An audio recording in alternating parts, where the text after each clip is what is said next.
This podcast will discuss sensitive topics surrounding ethnicity, sexuality, and profane and blasphemous statements. The content we are creating is intended for educational purpose with no intention of causing offence. We are creating this content in a light-hearted manner as to further educate ourselves and the audience. Audience discretion is advised. Do you shudder at the God-forbidden C-bomb? Or is cut the parsley of the English language that you use to garnish a conversation with mates? Whether you're the former or the latter, you're in the right place. This is See You Next Tuesday. Episode 1, In the Beginning.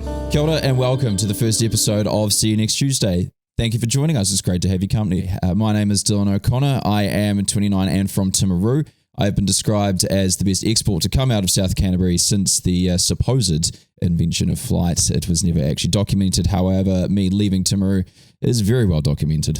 Yeah. And my name is Isaac Paul. I am from Ōtautahi Christchurch, born and raised. Now back in here filming with my co-host Dylan. It's so fantastic to have you guys with us along on our journey of exploring offensive language. Dylan, how are you doing today? I'm very well, Isaac. How are you? I am fantastic. I'm so excited to jump into this. I think we've got some great stuff planned, and I'm really excited to bring this forward to our audience today. Very, very excited indeed. Now, as you may or may not know, this podcast is delving into the history of a wide range of offensive language and the impact on society it has and the impact it has on New Zealand media and broadcasting. So across this mini-series, we're going to be looking into a range of different insults, including racial and ethnic slurs, gender-based insults, sexuality-based insults, and other things as well. All the stats, data, graphs, and facts that we refer to in this podcast have all been gathered from the BSA, or the Broadcasting Standard Authority, which are an authority in New Zealand that monitor offensive language and offensive comments that are made in New Zealand media. And so we're working alongside them to bring you some facts and some information so we can hopefully educate not only ourselves, but also you, our audience. As you heard in the disclaimer, everything that is said and investigated on this podcast is not intended to cause offence and is instead designed to enlighten and to educate us all. We will be hearing from a wide range of people from different backgrounds and expertise, which I'm sure you'll be very happy to hear, as we don't exactly look like the two people nearly diverse enough to talk about a wide range of issues, especially the ones that we're going to be bringing forward. So shall we get into it? I think we shall. In this week's episode of See You Next Tuesday, we're going back to the very beginning. It is very important to provide context if we're going to be talking about all these offensive terms and languages, to go right back to the start of it all. Where did offensive language originate from? So we're going right back to the very beginning, or maybe not the very beginning. I imagine that back in the Neanderthal sort of period of humanity, there was definitely some choice grunts shared in the caves throughout the world. Classic one. Ague. How dare okay, so we're not going to go that far back. I don't think they documented it very well. I don't think the hieroglyphics were on point for that. But tell you what we are going to explore. There is a record somewhere, ladies and gentlemen. A book with over 40 authors and over 7 billion copies sold worldwide. It's the Bible. Yes, the Bible. A place where there is recorded examples of people saying, don't use this type of language, and if you do, we'll get mad at you. Offense. That's exactly what offense is. It's probably the most cautious way of describing their reaction to offensive language in the Bible. But don't worry, we'll delve into that. So this Bible that I have here is the New Living Translation. It's one for the young guys. And I'd like to take us to an example where the idea of offensive language is kind of first brought up in Exodus chapter 20, verse 7. This is where Moses is receiving the 10 commandments from God.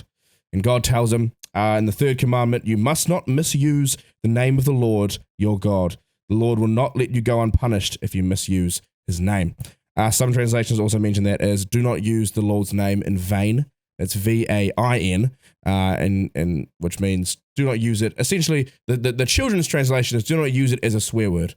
So phrases like, oh my God, is using God's name in vain because you're not using it in a way that glorifies him, and instead you're using it in a way to kind of express displeasure or something like that. So some people use the term Jesus Christ in a negative sense. You know, you might get hurt and yell Jesus or Jesus Christ. That is a similar form of that as well. And thus blasphemy was born. Which is what we're going to be diving into today. Dylan, do you know what blasphemy is? For the sake of this podcast, Isaac, let's just say I don't know what blasphemy is. Oh. What is blasphemy, Isaac? Well, conveniently, I have a definition for you, Dylan. So the Merriam-Webster dictionary describes blasphemy as great disrespect shown to God, or something holy, or something said or done that shows this kind of disrespect. And the Oxford Language Dictionary defines it as the action or offense of speaking sacrilegiously about God or sacred things. So language isn't the only thing that can be blasphemous, but it is a massive part of what that is. I should also mention that when I say God, when you go back in history, or depending on which scholar you look at, it is the same God that is worshipped by Christians, the Jewish faith, and Islam as well. So depending on what scholar you look at, they may say it's the same God or not, because they have slightly different views on how that God works. But if you go back in the history books, it all points to the same person, Abraham. These are all Abrahamic religions that believe in the same God. But for us personally, we have a little bit of history with these beliefs. So Dylan, do you want to kind of tell us a little bit about your history with this? No, yes, you're right, Isaac. I was born and raised as part of the Catholic faith. I went to a Catholic primary school and a Catholic high school. I've gone through all the sacraments, bar one, which is marriage, funnily enough. However, come the age of like 18-ish, bowed out, decided that it wasn't for me. So I'm somewhat atheist now, I guess one could describe. Yeah, interesting. And for me personally, I was born and raised Christian. I am still Christian. I go to a kind of post-Protestant or kind of non-denomination church in Christchurch, and I'm still there, going strong. And so that's kind of our history. So we are coming at it from more of a kind of Christian perspective, whether biased or not, kind of subconsciously. But you can also take into account that blasphemy can be about the Jewish and Islam faith as well. So that's a bit of a background into us. It's fair to say blasphemous terms are quite prevalent in our lives. There's terms that we definitely throw around in the English language, ones such as just saying Jesus Christ as an exclamation of surprise or pain or anger, or sort of variations on those things like Jesus fucking Christ or of such. My personal background is I am not offended by these terms in any way. I do understand that there is certain social situations where these are probably not deemed appropriate, but that is just as a way of being polite. I don't think my personal background is... I don't enter a room, and if I were to say these things, the forefront of my mind is not, I hope there's no Christians in the room that would be offended by such things. It's sort of just part of the language, the seasoning to a statement or a sentence, I suppose. But there is definitely no offense caused. Well, there's definitely no offense portrayed by what I'm saying. And if someone would say it to me, I would not be offended in the slightest. Yes. And for me personally, blasphemous phrases, even ones as simple as, oh my God, Jesus Christ, phrases that are used in a way that isn't to praise God, are ones that I really try to avoid in my everyday language. I'm not perfect by any means, but they're ones I try to avoid because of my faith. But I'd say for the most part, unless someone is very obviously trying to offend me, I will not get offended by other people saying those phrases around me by any means. So that's our general opinion of blasphemy. But if you yourself have any sort of opinions that you'd like to share on such language or terms or anything that we've asked the public, you can reach us at the See You Next Tuesday. So that is See You, the letters, next, typed out, Tuesday.pod. Excellent. On Instagram. On Instagram. Nailed it. Or you can reach us via email, which is C, the letter, C for Charlie, U for unicorn, next Tuesday crew at gmail.com. And now we're going to delve into how blasphemy is dealt with in New Zealand media and broadcasting. And it has changed quite a bit over the last few decades. So blasphemy laws used to be ingrained into New Zealand law, funnily enough. So New Zealand, when it was established way back in the 1800s, they looked at England's laws and they thought, that'll do just nicely. We'll take that. And so blasphemy laws were ingrained into New Zealand law. So I do have here a actual record of someone being taken to court over blasphemy laws. So it was a magazine publisher, John Glover. He did not write these poems. He just published someone else's poems and was taken to court over blasphemy laws because one of the poems contained the lines, stand to Good Friday morning. Oh, Jesus, send me a wound today. And so he was taken to court for publishing these. Ultimately, the case was thrown out, I do believe is the correct term. But the jury did have a rider with the stipulation that similar publications, I'm doing quotations, similar publications of such literature be discouraged. So they said, well, in this case, we'll say it was okay. It was sort of like then actually put out there, don't do it again. So this was in 1922. 1922. And since then, blasphemy laws are no longer in place in New Zealand. And because of that, the BSA released this statement stating the Broadcasting Standards Authority has issued new guidance for audiences and broadcasters about types of complaints that are unlikely to be upheld. So not blanket, they're not going to be upheld, but unlikely just due to the nature of the complaints themselves. So the BSA guidelines published relates to areas such as low-level bad language and blasphemy, through to matters of personal preference and complaints alleging the lack of balance in a broadcast when balancing views are available in other coverage. And so complaints about blasphemy are now very unlikely to be upheld because they're not specifically mentioned in New Zealand language laws. But that's not to say that people do not put forward cases to the BSA relating to such language. It does not take us long to have a look on the BSA's website, bsa.govt.nz. You can dive on there and you can have a look at all the cases brought forward and all the rulings, etc. And you can search their decisions by keywords. In this case, I have just typed in just the term Jesus, and there is quite a number of results that are brought up, and you can itemize them by date. In this case, there is well over 70 complaints brought forward to the BSA just relating to the term Jesus alone. And some of them are recent as July this year, 2023. There is a couple from last year. So why it might be so it might be of general perception that these terms are not really that offensive. It is fair to say that there is still a large portion of New Zealand offended by these terms. So I have taken the liberty to gather a couple of case studies that we're going to dive into now, and go into them and just see exactly what people are complaining about in terms of blasphemy. So the first one I've got here is the complainant, last name Bruce Phillips. So that's not a first name Bruce, that is a conjoint last name Bruce Phillips, and their complaint against Television New Zealand. This is from 2020. More specifically, it is against the show Shortland Street. Now, I have many choice complaints for this show, none of which normally relate to the language, unless it is the delivery of such language. Yes. The acting's awful.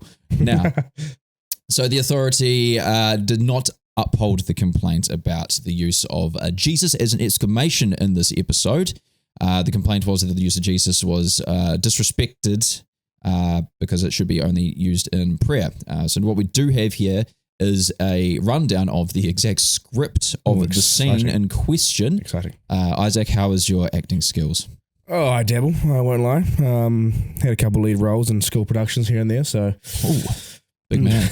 Right, so we're going to take the roles of these. I'm not sure if this is the name of the Shortland Street character or the actors/actresses playing them. Yeah, I don't know. I will take the role of Louis King. Our blaspheme for the day. Yes. And Isaac, did you want to take the role of Chris Warner and Rashaan Namal? Easy. I shall do that. Perfect. All right. Okay. Scene opens with Chris Warner. And we're in a hospital, I assume. Okay. And action. Louis, you should hear this. What? And then Rashaan pipes up and says, we got the preliminary results for Dr. Devine's post-mortem. And? She had a depressed skull fracture in the back of her head. Jesus. And insane. So that in question, that scene resulted in the complainant Bruce Phillips to write into TVNZ to take the time to voice their concerns and the displeasures of the use of blasphemy. My personal opinion on this, I do think that the writers of the script have done the scene justice when sharing a view on someone's depressed skull fracture to the back of the head. I don't think it's out of the realms of, you know, to describe it to say Jesus when you're hearing this news for the first time. I think that is somewhat accurate script writing if they were portraying a doctor in New Zealand. I don't think that's outrageous. to say /right. And some other information that would be important as well is that certain complaints can be upheld or not upheld depending on the time of which the show was broadcast. So for Shortland Street to be broadcast at 7 p.m, they would typically stray away from really heavy language. Typically the line is about 8:30 p.m. because that's when children usually have turned off the TV and are going to bed, and so you can start to bring in more language that is a bit more offensive and stuff that may potentially offend more people. But at 7 p.m. on Shortland Street, to use the term Jesus, the complaint was not upheld by the BSA, based on, again, what we said before with the new laws saying that they were unlikely to be upheld, and also they could have said worse things, in my opinion. So it didn't fit the realms of indecency for language at that time, and in that setting, and in that context. Exactly. But remember, everybody is entitled to their own opinion, and we will not stop anybody from complaining about whatever they would like to. That is completely up to them. So another example we have of a BSA case study was submitted by someone last name Ironside. Awesome last name, I must say. Complaining directly towards MediaWorks TV, which they at the time owned TV3, specifically the Paul Henry Show. So this is morning shows now, breakfast shows. And so in this case study, Mr. Ironside, Mrs. Ironside, complained and said that he hosted the Paul Henry Show. It could be anyone. Who could that be? Anybody. My goodness. Mark Richardson? Perhaps. Is he? Oh, no, he's on there. I don't think he's the host. Anyway, not important. Used the words Jesus and Jesus Christ several times to express frustration. Now, some kind of context into that. So during this episode of the Paul Henry Show, the host used the term Jesus and Jesus Christ several times to express his frustrations at the show's later airing time that evening. It's not breakfast. I thought it was breakfast. No, the show is at breakfast, but he's expressing his frustration at the show's later airing time that evening because I dare say it was going to be moved, or maybe they're doing a special broadcast. I see. Anyway, so he was expressing his frustration at the show's later airing time that evening, and in regards to taking part in a Women's Day photo shoot with his co-host. Okay, there's a bit to unpack there. First off, just from that last sentence alone, I dare say that there's probably other areas of that statement that you could probably find offensive. Probably a slightly larger issue at hand than the use of Jesus and Jesus Christ. Yeah. But hey, again, people can be offended by certain things. This complaint inevitably was not upheld because the authority did not uphold the complaint that this was unacceptable, just because it doesn't breach the good taste and decency laws that the BSA holds the broadcasting standards to. Correct. And now we move on to a third case study. This one is actually relating to sport, believe it or not. So in this case, Mr. Stark, again, excellent last name. I feel like if you have these sorts of last names, you could be... No, we're not getting into that. So Mr. Stark and Discovery New Zealand Limited. So Discovery ultimately owned TV3 by this point. MediaWorks sold them. So this was in 2021. So... the authority has declined to determine a complaint about the use of the phrase Jesus Christ by an English football fan expressing excitement during a news item covering England's win against Denmark in the UEFA European Football Championship semi-finals. Now, I'm not personally a football fan. However, I personally know a few, and to say that they are an expressive bunch when it comes to football is an understatement. Yes, indeed. So the item in question that Mr. Stark was offended about was an item on News Hub Live at 6 p.m. So that's crucial. It was a 6 p.m. broadcast and it was live on the 8th of July 2021 on 3's coverage of English's win, etc., etc. The item showed the reaction of excited fans in New Zealand and overseas. One fan interviewed for the item said, "Jesus Christ, I've waited a long time for that." Football fans are a passionate bunch. Indeed. I do feel that was probably on the lower rungs of the ladder in terms of offensive language and potential expressions that they could have used. However, Mr. Stark believed Mr. Stark complained about the term Jesus Christ, alleging that the broadcast breached the good taste and decency. He also went on to say News Hub could have possibly bleeped out the swearing. I find it offensive that News Hub disrespects cherished beliefs of so many. I guess if he was prefacing that they could have bleeped, I don't think it was a live broadcast. But that's still it's still a news item, a sports item at a 6 p.m. news broadcast. Yes. And so, again, entitled to his own complaint, but at the end of the day, it was not upheld by the BSA. For, again, it did not break the good taste and decency laws that they have. Yes, indeed. So that is how the BSA deals with those kind of complaints. And as you can see, blasphemy on its own is typically not upheld within those standards. However, if that blasphemy is accompanied by another word or words that make it worse or make it deemed more offensive, then those complaints can be upheld. The BSA, every 3 years or so, they release a list of all the words that they monitor in a study. So they go out to the public and they basically ask, these words, how offensive do you find them? Is there any context in which they are okay versus not okay? And they release sort of a rankings of such. There is 31 words in total that the BSA monitor and track. And the only one that could be deemed as sort of like a blasphemous term is the term Jesus Christ. That ranks at number 12 on the list of the most offensive terms in broadcasting, which is surprising, to say the least. I would have thought that, we'll dive into the other words on this list at later episodes. My personal opinion is this one probably doesn't belong in this list, especially not in its placing. However, most of New Zealand, by the looks of this, agree with me. 46% of the people in this study have said that is a term that is totally unacceptable in all scenarios, regardless of the context, regardless of the show, regardless of whether that is a radio broadcast, regardless of whether it's a news broadcast, regardless of the time of day. 46% of people in the study deemed it totally unacceptable. But the most surprising thing is that is a 10% drop compared to when the study was last done in 2018. Wow. So that is a substantial drop in people believing that term is unacceptable or just they're okay with the use of it in any form of broadcast. Interesting. Right, now we have a special treat for you guys. We are bringing in somebody who knows a lot more than we do. Dylan and I, we know some things, we don't know everything. So we have reached out to somebody who has the credentials to talk into this kind of stuff. And so we are joined over video by David Bosma. Dave has a Bachelor in Applied Theology, as well as a Bachelor in Theology with honours, and he even stayed in the Targo for long enough to get a PhD in theology. So Dave knows his stuff, and he is here to speak to blasphemy and how he thinks it should be dealt with in today's society and in today's media and broadcasting. Dave, how are you doing today? I'm doing all right, thanks. Well, great. Thank you so much again for joining us, Dave. Let's just dive straight into the questions. So, what does the Bible say about blasphemy? Interestingly, in both halves of the Bible, so the Old Testament and the New Testament, blasphemy and slander are actually synonymous. And so the difference being that when it gets translated into English, the word slander is used of a person, but the word blaspheme is used of God. But in both cases, the root meaning is the same.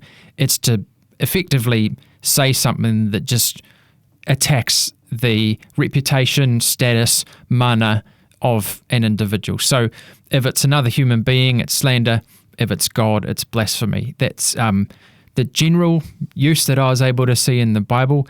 However, probably the most interesting example in the Bible, for Christians at least, is in the Gospels in the New Testament, where Jesus Christ is accused of blasphemy because he makes a number of statements actually in the records we have of his life where he basically equates himself with God. Jesus claims to be God, and that's considered blasphemy because for first century Jews, for any human person to identify with or as God was a slight on God, right? Because most religious faiths consider people to be cheaper than God.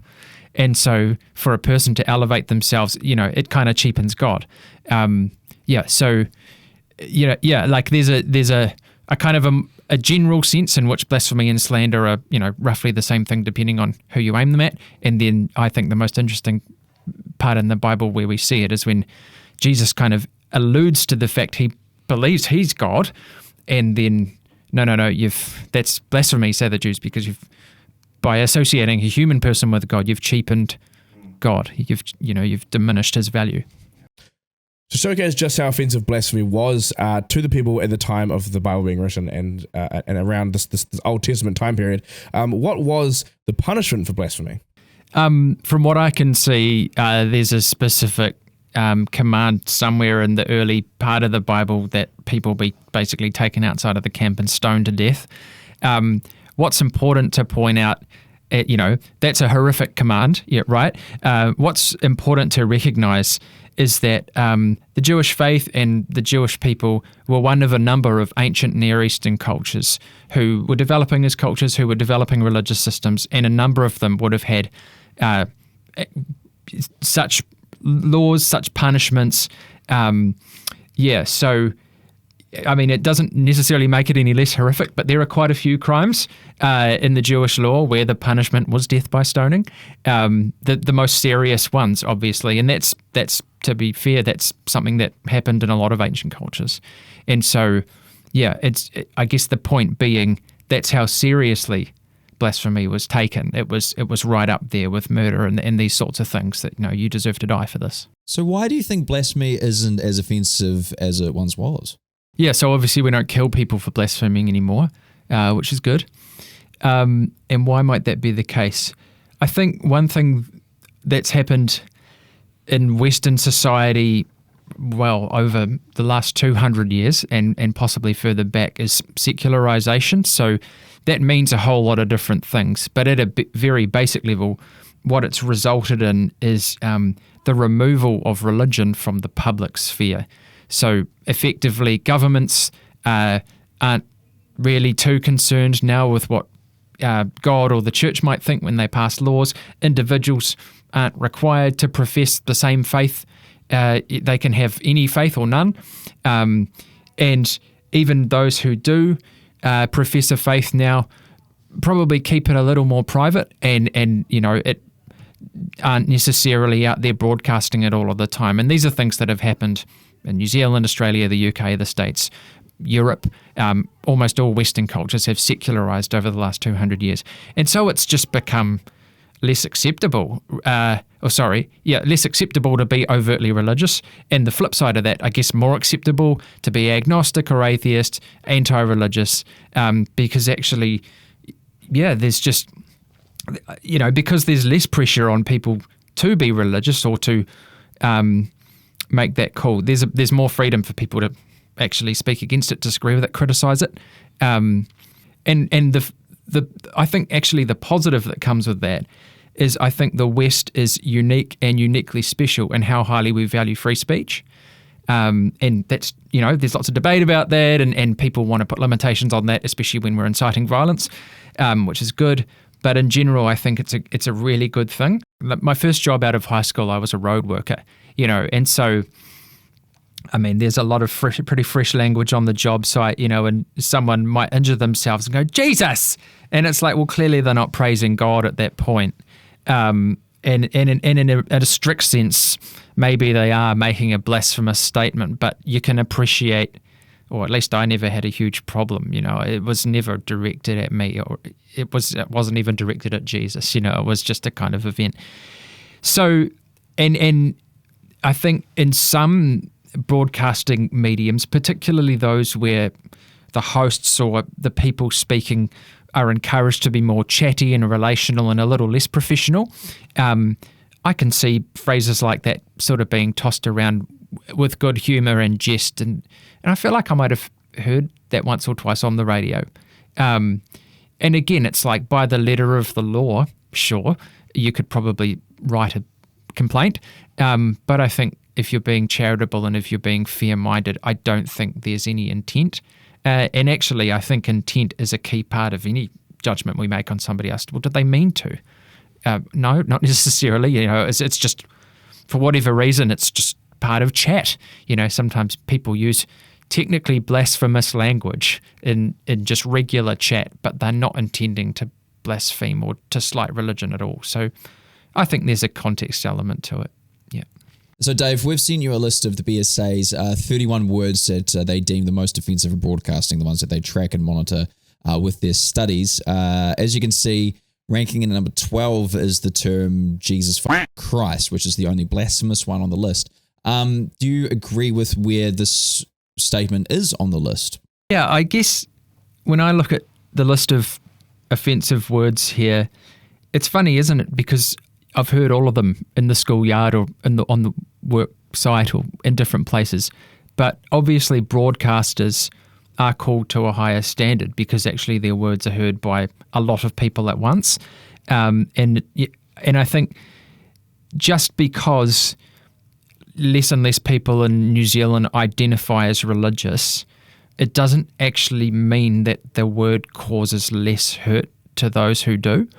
So yeah, I would generally agree that that a phrase that really is derogatory, insulting, hurtful, rude, cruel to a religious group should be kept off the air, even if actually, on a certain level, even if in the future, there are only 3 Christians in New Zealand, and so what? And of course we could say the same thing for LGBT. It's like, well, actually most people in New Zealand are straight, but that doesn't mean we're going to kind of like strike out all the horrible words on this list that people have used to refer to gay people. I think it's intriguing to me that these are ranked. I can't imagine anyone enjoying that particular job much. But yeah, I would say, I think in a democracy, you look out for the little guy, and actually if you would agree that some of these phrases are going to cause hurt, offense, horror, shock, and even just kind of like exclusion, then you don't say them. So according to Stats NZ, the number of people that are identifying as being non-religious is increasing rapidly. Do you think this has any correlation as to why blasphemous statements are no longer deemed as offensive as they once were? Yeah, I think the increase in people who tick none on a census form, it's a Western trend, not just a Kiwi trend. So you see it in the US, the UK, and obviously that's when people experience a change of faith either way, it tends to be a change at both the level of intellect and emotion. So you no longer think Christianly, you have different beliefs, but you also probably over time you'll feel less affection. Some people still might have a residual affection, say if their grandmother went to church and they enjoyed it as a child, but that becomes less and less relevant. So I think over time people will be more prepared to tolerate insults against something they don't really care about. So yeah, I think that's possibly likely. I think one thing that is tricky for us as we become a more secular nation is that I think we are still quite concerned to protect the rights of minorities. And so I still think there's a really good culture in New Zealand that I really hope will remain, where people say, look, even though this is not my belief or my values, it's that person's belief, it's that person's values, so back off. I think actually in many ways New Zealand is a much nicer culture than, say, some of what we might see in the UK or the US, and I really hope that continues, even if it's not my belief, but it's theirs, so don't say that. So I think over time, blasphemy might become more tolerated by New Zealand culture, but I also think there is an inherent kind of niceness within New Zealand culture that I really hope remains, and that we stick up for somebody else even if we don't hold the same values. Wow, awesome, Dave. Hey, really appreciate what you have to say, man. Really appreciate having you on the podcast. Thank you so much for joining us. That was Dave Bosma, pastor and theologian with multiple degrees and multiple credentials that make him much smarter than us. So thank you so much, Dave. Really appreciate hearing from you. So that's all from us here at See You Next Tuesday for our first episode into this mini-series looking at offensive language. This week we have dived into the first recorded instances of language being deemed offensive. We've looked into blasphemy, what blasphemy is, blasphemy laws, how that has affected New Zealand laws. Yeah. We've looked into the BSA's definition on blasphemy, their research behind it, their rulings behind it. We've looked into New Zealanders' general perception around blasphemy and blasphemous terms. Yep. And we've heard from a professional who knows more than us. Goodness me, that is a well-informed man. Hey, so we really appreciate having you guys along on this first episode with us. If you have any thoughts, opinions, or you'd love to share some things about blasphemy with us, we would love to hear them. We'd love to hear from you guys. So please feel free to message us on our Instagram, that's seeyounexttuesday.pod, or flick us an email at seeyounexttuesdaycrew@gmail.com. Now, we've had a lot of opinions thrown at us and lots of facts, but then we can say one thing for certain, Dylan, can't we? And that we can. We can say one thing for certain, that we are, and we will see you next Tuesday.